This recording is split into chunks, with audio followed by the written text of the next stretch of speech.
ज्यावेळेस तुम्ही IIFLच्या अकाउंटमध्ये एंट्री करत असाल त्यावेळेस तुम्हाला इथं एम-पिन विचारला जाईल. तो एम-पिन ज्यावेळेस तुम्ही इथं द्याल त्यावेळेस तुम्ही लॉग इन कराल. लॉग इन केल्यानंतर तुमच्यासमोर या प्रकारची विंडो तुम्हाला पाहायला मिळेल. यामध्ये जर तुम्ही पाहिलं तर तुम्ही फर्स्ट इथं पाहताय ते वॉच लिस्ट आहेत. वॉच लिस्टमध्ये तुम्ही तुमचे स्टॉक्स हे आपल्याला डेली याच्यावरती त्याच्या प्राईस ॲक्शन जे आहेत किंवा प्राईस जे असेल ते पाहण्यासाठी तुम्ही इथं ॲड करू शकता. यामध्ये पहिली वॉच लिस्ट जी दिसते त्याला आपण नाव दिलेलं दिसतं की निफ्टी 50, जे इनबिल्ट असेल की जे निफ्टीचे जे पहिले 50 स्टॉक्स असतील जे लिस्टेड असतील निफ्टीमध्ये त्यांची लिस्ट आपल्याला इथं पाहायला मिळते. त्यानंतर सेकंड वन म्हणजे रिसेंटली व्ह्यूड आहे. रिसेंटली व्ह्यूड म्हणजे जे तुम्ही ठराविक मागच्या कालावधीमध्ये ज्या स्टॉकवरती तुम्ही सर्च करून त्यांची माहिती घेतली असेल ते रिसेंटली व्ह्यूडमध्ये दिसतील. आणि त्यानंतर तुम्हाला इथं 5 वॉच लिस्ट दिसत आहेत. 1, 2, 3, 4 अशा 5 वॉच लिस्ट तुम्हाला इथं पाहायला मिळतील. वॉच लिस्टमध्ये तुम्ही एखादा स्टॉक नव्याने ॲड करू शकता. त्यासाठी तुम्हाला काय करायचं तर तो स्टॉक जो आहे किंवा त्या स्टॉकचं नाव जे आहे ते तुम्हाला सर्च करायचं आहे. एक्झाम्पल म्हणून मी सांगतो, समजा मी स्टेट बँक ऑफ इंडिया इथं ॲड केली. इथं मला पाहायला मिळते स्टेट बँक ऑफ इंडियाचे 2 स्टॉक आलेले दिसत आहेत. NSCचा एक दिसतो आहे आणि BSEचा एक दिसतो आहे. मी नेहमी स्टॉक ज्यावेळेस घेईन त्यावेळेस NSCचे घेईन, म्हणजेच नॅशनल स्टॉक एक्सचेंजचे घेईन, कारण तिथं आपल्याला लिक्विडिटी जास्त असल्यामुळं आपण त्या स्टॉकवरती बाईंग अँड सेलिंग खूप फास्टली आपल्याला पाहिजे त्या प्राईजला होऊ शकतं. त्यामुळे नेहमी स्टॉक ॲड करत असताना मी हा NSCचा स्टॉक ॲड करेन आणि विकत घेताना सुद्धा मी NSCचा स्टॉक तो घेतलेला दिसेल. आता तो स्टॉक मला इथं वॉचलिस्ट 3मध्ये आलेला असेल. अशा प्रकारे तुम्हाला जे स्टॉक्स माहिती आहेत किंवा तुम्हाला जे स्टॉक्स कंटिन्युअसली तुमच्या व्ह्यूमध्ये ठेवायचे आहेत किंवा तुम्हाला त्याचे प्राईस बघायचे असतील तर ते स्टॉक तुम्ही इथं वॉचलिस्टमध्ये ॲड करू शकता.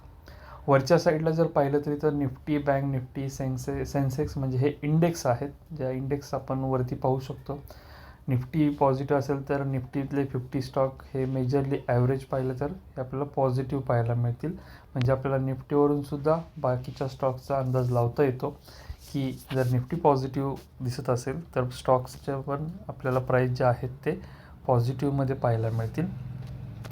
त्यानंतर इथं खालच्या साईडला वॉचलिस्ट झाल्यानंतर आपल्याला रेकमेंडेशन्स पाहायला मिळतील. म्हणजे डेली याच्यावरती जे आपल्याला IIFLकडून ज्या काही स्टॉकच्या रेकमेंडेशन येतील की तुम्ही या स्टॉकवरती या स्टॉकमध्ये बाईंग करू शकता, तुम्हाला एवढे एवढे रिटर्न्स मिळतील.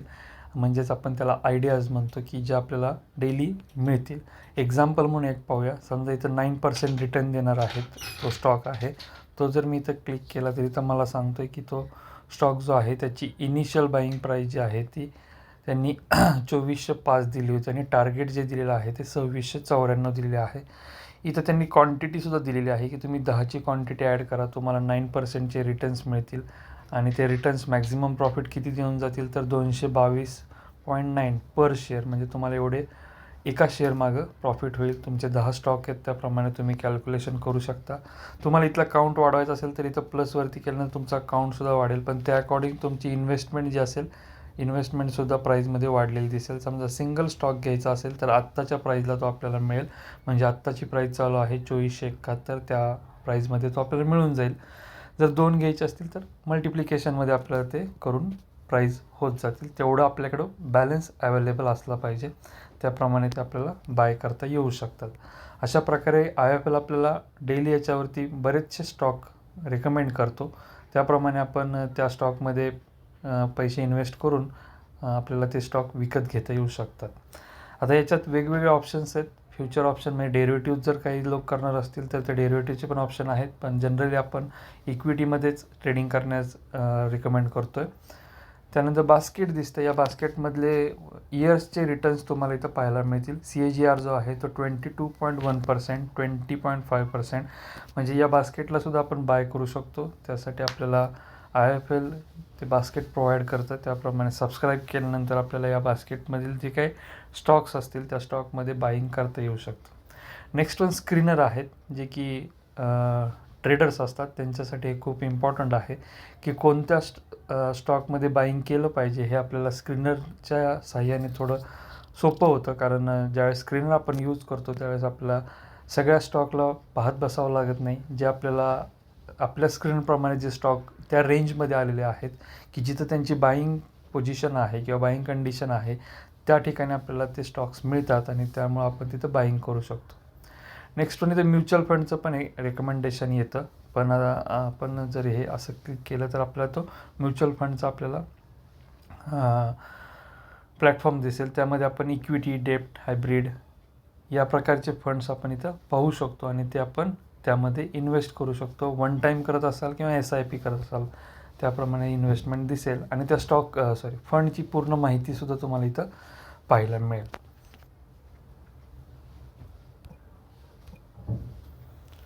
त्यानंतर पोर्टफोलिओ हा एक आपल्याला खालच्या साईडला एक विंडो दिसेल.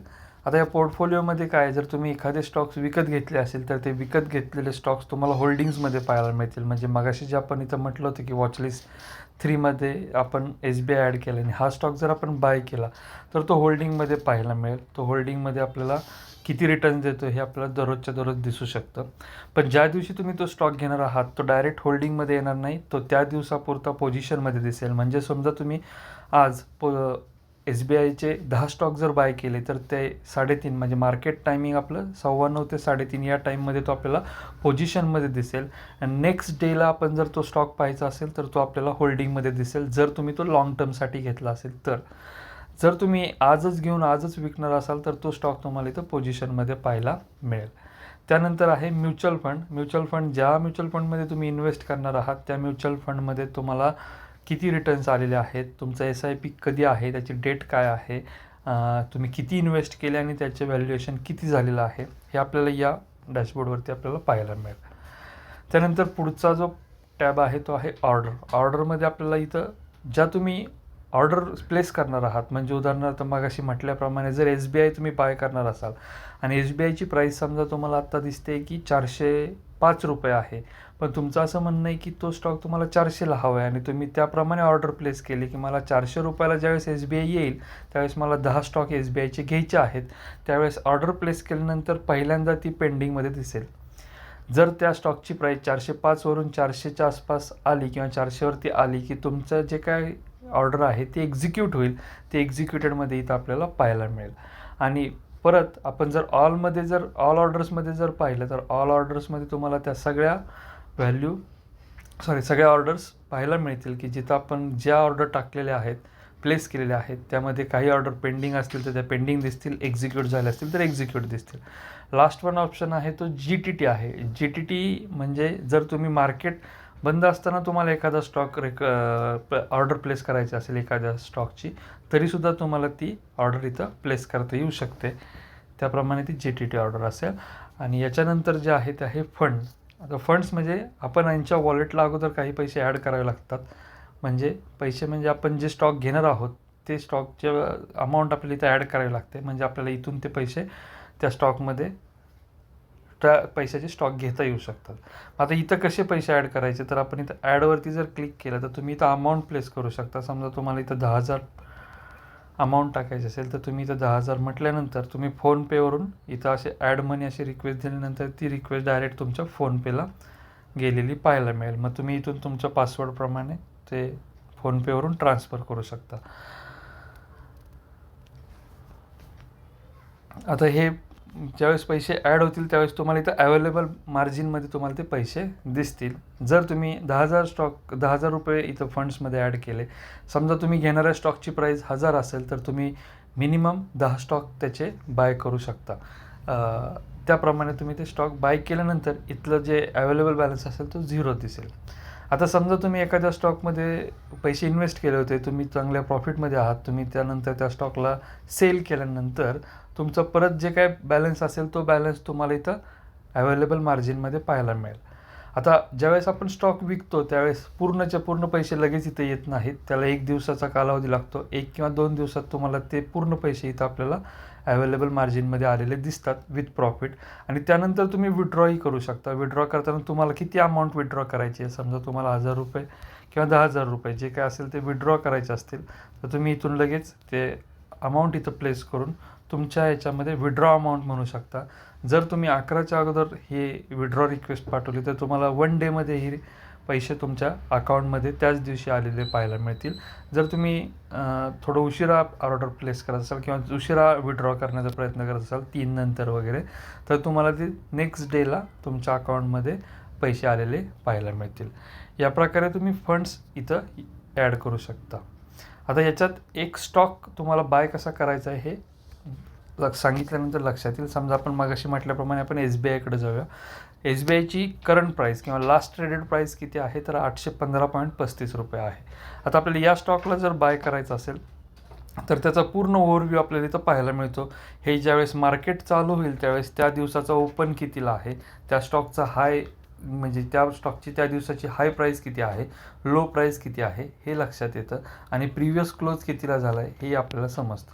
त्याचं मार्केट डेप्थ आहे की जिथं आपल्याला की बायर्स आणि सेलर्स, बिड्स आणि आस्क प्राईज आपल्याला इथं पाहायला मिळतील. व्हॉल्यूम काय आहे, lower circuit, upper circuit, average trade price, या सगळ्या गोष्टी आपल्याला याच्यावरती खूप चांगल्या प्रकारे पाहता येतात. आता हे ओव्हरव्ह्यू झाला या स्टॉकचा. टेक्निकल जर पाहायचं असेल तर आपल्याला इकडे टेक्निकलसुद्धा पॉईंट दिसतात की 5 डेजचा ॲव्हरेज किती आहे, 10 डेजचं किती आहे, त्याप्रमाणे इथं आपल्याला ते सगळं मेन्शन केलेलं दिसेल. त्यानंतर व्हॉल्यूमच्या पण आणि डिलिव्हरीच्या पण व्हॅल्यूज इथं आपल्याला ग्राफिकली दाखवलेल्या दिसत आहेत. तसेच वेगवेगळे रेजिस्टन्स आणि सपोर्ट लेवल्स हे आपल्याला इथं दिसतीलच. RSIचं पण पॉईंट्स दिसतील. म्हणजे हे सगळे आपले इंडिकेटर्स आहेत. जे इंडिकेटर आपण चार्टवरती पाहतोच त्याच इंडिकेटरची व्हॅल्यू आपल्याला डायरेक्ट पण इथं पाहता येते. जसं टेक्निकलचा स्टडी इम्पॉर्टंट आहे तसा काही स्टॉकचा आपण फंडामेंटलचा स्टडी बघायचा असेल तर फंडामेंटलच्या टॅबवर गेल्यानंतर आपल्याला सगळे रेशिओज इथं पाहायला मिळतील. त्याचबरोबर डील्स किंवा ॲनालिस्ट किंवा शेअर होल्डिंग, आपण बोर्ड मीटिंग म्हणजे जे काय त्या कंपनीच्या ह्याच्यामध्ये पुढं येणाऱ्या ज्या काही मीटिंग्ज असतील किंवा अनाऊन्समेंट्स असतील त्याही आपल्याला इथं चेक करता येऊ शकतात. या स्टॉकचा जर आपल्याला चार्ट पाहायचा असेल तर इथं चार्ट या ऑप्शनवरती गेल्यानंतर आपल्याला त्या स्टॉकचा चार्टसुद्धा पाहता येतो. त्या चार्टमध्ये आपण त्या स्टॉकची कंडिशन आत्ता कशी आहे, तो स्टॉक कसा आपल्याला ग्रोथमध्ये आहे का नाही हे पाहण्यासाठी आपण इथं वेगवेगळ्या टाईम फ्रेममध्ये त्याला चेक करू शकतो. त्याप्रमाणे आपल्याला इथं कॅन्डलस्टिक्स दिसतील. त्या कॅन्डलस्टिकचा स्टडी करूनसुद्धा आपण चांगल्या प्रकारे याच्यामध्ये इन्व्हेस्ट करू शकतो. त्यानंतर समजा बाय या ऑप्शनवरती गेल्यानंतर इथं आपल्याला वेगवेगळे ऑप्शन दिसतील. BNPL, delivery, intraday, order, regular आणि SL म्हणजे स्टॉप लॉस ऑर्डर. आता ज्यावेळेस मार्केट चालू असेल त्यावेळेस हा इंट्राडेचा टॅब पण ओपन असेल. पण आपण लॉंग टर्मच्या याने बोलत असेल तर आपण डिलिव्हरी या ऑप्शनवरती जाणार आहोत. ऑर्डर टाईप आपली रेग्युलर असेल. इथं आपल्याला क्वांटिटी जी आहे ती क्वांटिटी सांगायची आहे. समजा मी इथं 10 क्वांटिटी बाय करत असेल तर क्वांटिटीप्रमाणे मला किती पैसे लागतील ते इथं तुम्हाला स्क्रीनवरती खाली दिसत असेल. 6.36 तुम्हाला इथं के म्हणजे 6,360 रुपये तुम्हाला इथं अवेलेबल पाहिजेत.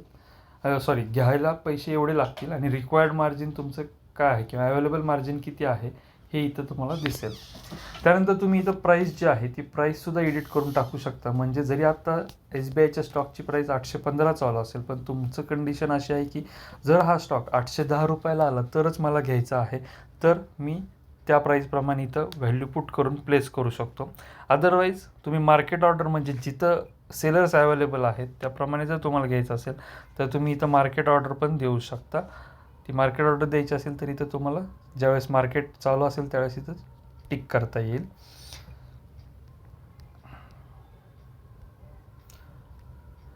त्यानंतर आपण या ठिकाणी BNPL म्हणजे आपण हे यूज नाही केलेलंच चांगलं. बाय नाव पे लेटर म्हटलं जातं पण त्याला त्याचे चार्जेस ते घेतात त्यामुळे ते नकोच. जर इंट्राडे करणार असाल तर इंट्राडेचा टॅब मी तुम्हाला नंतर सांगेन. त्यावेळेस तुम्हाला हा स्टॉप लॉस वगैरे प्लेस करता येतो. ब्रॅकेट ऑर्डर पण आपल्याला याच्यामध्ये देता येते की आपण स्टॉप लॉस किती लावायचं आणि टार्गेट किती लावायचं याप्रमाणे ते ऑर्डर आपल्याला सांगता येऊ शकतात.